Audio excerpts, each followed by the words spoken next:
Hi guys, magandang araw, lalong-lalo po sa ating mga kapwa security personnel. Welcome back po sa aking munting channel. So sa video ito mga 59, ang pag-uusapan po natin is regarding po ito sa memorandum na nilabas ng SOSYA.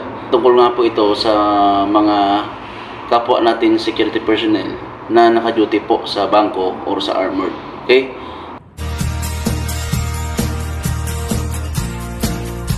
So yung mga 59, siyempre kung bago ko lamang po sa aking munting channel, ito nga pala si Robert CD Vlogs. Nag-upload po tayo ng mga tutorial regarding sa paggawa ng report at of course regarding po sa mga usapin patungkol po sa ating trabaho bilang isang security personnel. Okay?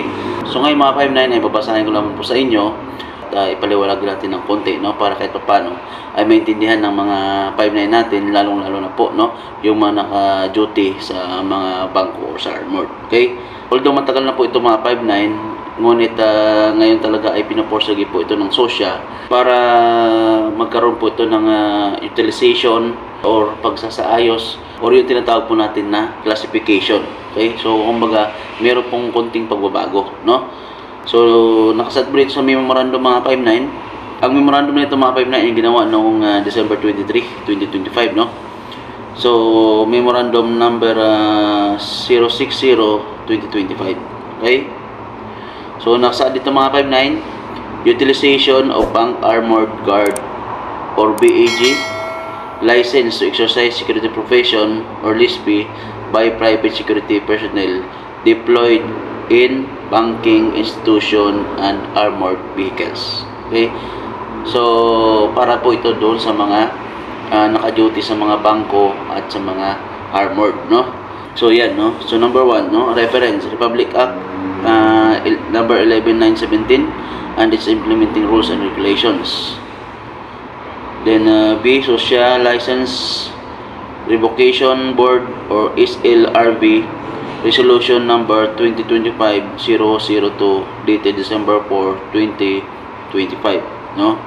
Then request from the Bank Security Management Association of the Philippines Incorporated or BSMAP for the utilization of SG LESP for bank and armored guards or BAG, no? So, ibig sabihin niya ito mga 59, yung memorandum na ito na ginawa ng SOSYA ay kumbaga ay ni-request po ito, no, ng Bank Security Management Association of the Philippines. Yun nga, para magkaroon ng category yung license ng bank armored at saka yung mga ordinary guard na naka-duty lamang sa mga ordinary establishment. Okay?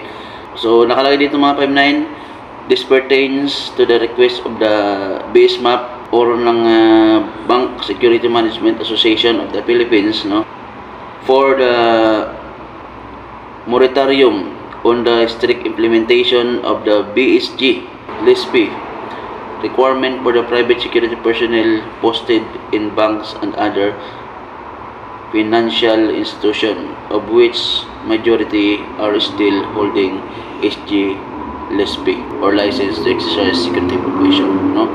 So ibig sabihin dito mga 59 ay kumbaga kailangan nilang mag-upgrade ng kanilang license or baguhin ang kanilang license from SG to Bank and Armored license.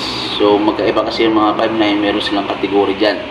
So ito yung pinaporsige ng memorandum na ito, no? So next, in view of the above, the Social License Revocation Board or SLRB, upon careful study and deliberation, drafted a resolution granting a 6-month moratorium of the mandatory use of BAG or Bank and Armored Guards LESP, no? So ibig sabihin yung yun nga, yung license nila for Bank and Armored. Okay? During the period of moratorium from December 4, 2025 to June 4, 2026. So binigyan po ng 6 months, no? Kumbaga yung ating mga kapwa security guard na ipaayos ang kanilang license from SG to Bank and Armored license. So, kasi yun na po talaga ang pinaporsige or kailangan kapag naka-duty ka sa bangko or sa mga armored. Okay? While the moratorium is in effect, SOSYA shall implement and facilitate standardized competency-based training programs. All bags with SG Special complete the required bag training and secure the issuance of upgrading of their LSP within 6-month moratorium period. So yun nga, no? So binibigyan yung mga 5-9 natin na naka-duty sa bangko or sa mga financial institution or sa mga armored na i-upgrade o magpalit ng kanilang license from SG to bank and armored. Okay? So magkaiba na kasi yung mga 5-9, no? Yung failure to comply with this directive will be dealt with accordingly. Further, SOSYA will resume inspections and issued violation ticket reports to violators upon the termination of the said moratorium. So, yan po. Kapag naka-duty kayo, no, sa mga bangko or mga financial institution or sa mga armored, no, automatic po ay pupursigihin kayo ng inyong agency na magpalit po ng category ng inyong license. So, from SG to bank and armored. So, siyempre, another gastos na naman, no? Para sa ating mga 5-9, no? So, wala tayong magagawa kasi ito po ay nasa memo at ito po ay kautusan galing po sa SOSYA. So, kailangan po natin sumunod. So, yun nga, kung talagang sa bangko ka naka-duty at diyan ka na nasanay, so, kailangan mo talagang magpursige, magpalit ng license mo or ng license category. Okay? So, for information why this dissemination and strict compliance, permado po yan ng ating acting chief PNP, no? So yun mga 5-9, no? Ito pong memorandum na ito ay siyempre kailangan po natin sundin, no? Bilang isang manggagawa, bilang isang security personnel. So, sinishare ko to sa inyo mga 5-9 yung memo na to at siyempre yun nga, napaliwanag natin ng konti para kahit paano ay magkaroon kayo ng idea at hindi na kayo magtaka, no? So, kumbaga sayang din, no?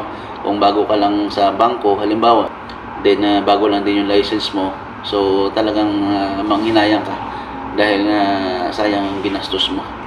Tapos magpapanibago ka na naman, no?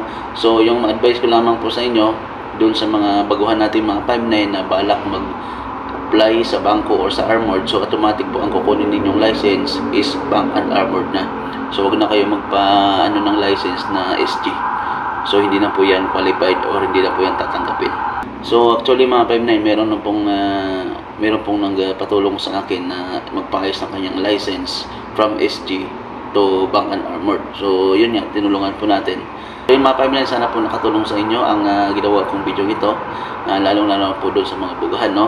Para kahit pa paano maging aware po kayo regarding po sa memo na to. So, yun mga 5-9, sana po ay huwag niyo pong kalimutan mag-like, share, comment, and of course mag-subscribe po sa ating munting channel para kahit pa paano ay updated po kayo sa sunod pa natin may upload na mga video. Okay? So, yun lang mga 5-9, maraming salamat po sa pagsuporta sa aking channel. God bless us all po.